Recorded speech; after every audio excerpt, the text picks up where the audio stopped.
अस्सलाम वालेकुम। Class 7 geography हम लोग चैप्टर पढ़ रहे थे टेम्परेचर और एयर प्रेशर का, जिसके अंदर हम लोगों ने क्वेश्चन नंबर 3 आज करना है।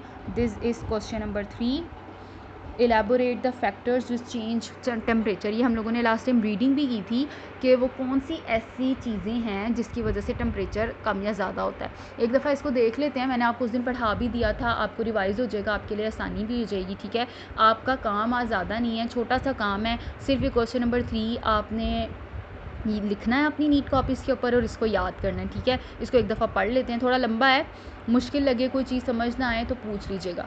Following factors change the temperature. अब नीचे कुछ 5 फैक्टर्स हैं जो कि आपके टेम्परेचर को कम या ज़्यादा करते हैं। So number 1 is water and dryness, पानी और खुश्की। जो हमारी ज़मीन के ऊपर पानी और खुश्की का हिसाब किताब है उसकी वजह से। देन सन रेज़, सूरज की शुआएँ किस तरह से पड़ती हैं ज़मीन के ऊपर, उससे भी टेम्परेचर का पता चलता है, कम होगा या ज़्यादा होगा उस एरिया में। विंड्स एंड सी करंट, जो हवाएं चलती हैं और समंदर के अंदर एक हवा चलती है और एक होती है जो आपके इर्द गिर्द एटमॉस्फेयर की हवा होती है, उसके चलने से भी टेम्परेचर ऊपर नीचे होता है। फिर क्लाउड्स, बादलों का, जहाँ पे बादल ज़्यादा होंगे वहाँ पे ज़ाहिरी बात है टेम्परेचर कम होगा। फिर कोस्टल रीजन, साहिली इलाके, साहिली इलाकों का टेम्परेचर भी डिफरेंट होता है। जो इलाके साहिल के पास होते हैं उनका टेम्परेचर डिफरेंट होगा, जो लोग साहिल से दूर रहते हैं उनका डिफरेंट होगा। बारी बारी इन सबको एक दफ़ा देख लेते हैं। Number 1 is water and dryness. The percentage of water and dryness on earth's surface is 71% and 29%. अब जो पानी की और खुश्की की परसेंटेज है अर्थ के ऊपर, वो है पानी जो है वो 71% है और अर्थ क्या है लैंड जो ज़मीन खुश्की है वो 29% है। अब आपको पता है कि dry places are heated rapidly. मैंने उस दिन आपको बताया था जो गर्म इलाके होते हैं, ड्राई एरियाज़ होते हैं, वो जल्दी गर्म हो जाते हैं। After sunset they are cold within short time, और जैसे ही सूरज गरूब होता है वो इलाके ठंडे भी बड़ी जल्दी हो जाते हैं। On the other hand water and ocean take time to heat and cool. ये बात भी मैंने आपको बताई थी कि जब समंदर की हवा होती है ना, समंदर का पानी, उसको टाइम लगता है ये काम करने में, मतलब ज़्यादा ठंडा होने में भी और ज़्यादा गर्म होने में भी। ठीक है, तो इसकी वजह से जो समंदर है वो वहाँ पे टेम्परेचर जो है वो सही रहता है, लेकिन जो ड्राई एरिया है ना वहाँ पे टेम्परेचर ज़्यादा रहता है। नेक्स्ट है sun rays. Sun rays fall vertically on equatorial region.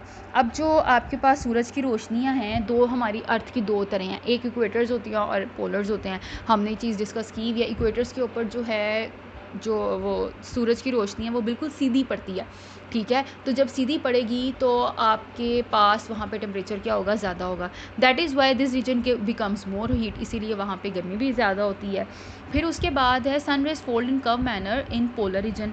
अब जब आप पोलर वाले एरिया में आ जाते हैं तो वहाँ पे जो सन रेज पड़ती हैं वो तिरछी पड़ती हैं, तो जब वो घूम के पड़ेंगी उनकी इंटेंसिटी कम हो जाएगी। इंटेंसिटी कम होने की वजह से वहाँ पे टेम्परेचर भी क्या होगा, that's why these regions have low temperature उनका लो होगा।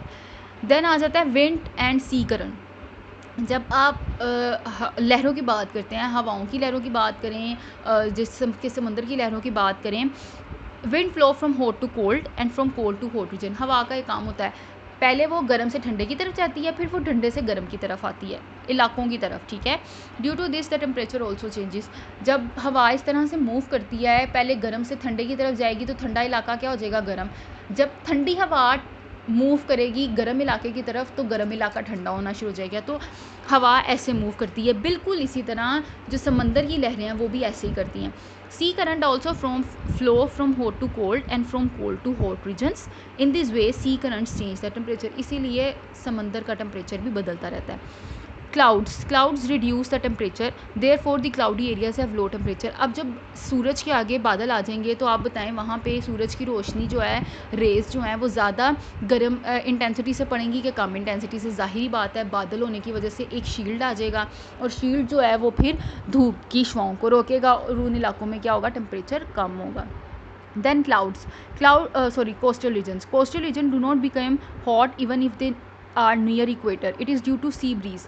अब जो कोस्टल साहिली इलाके होते हैं वो ना ज़्यादा ठंडे होते हैं ना ज़्यादा गर्म होते हैं, क्योंकि वो समंदर के पास होते हैं और समंदर को गर्म और ठंडा होने में टाइम लगता है, इसीलिए वहाँ पे टेम्परेचर बिल्कुल नॉर्मल रहता है। तो ये था आज का आपका काम। ठीक है, आपने क्वेश्चन नंबर 3 को याद करना है और इसे लिखना है।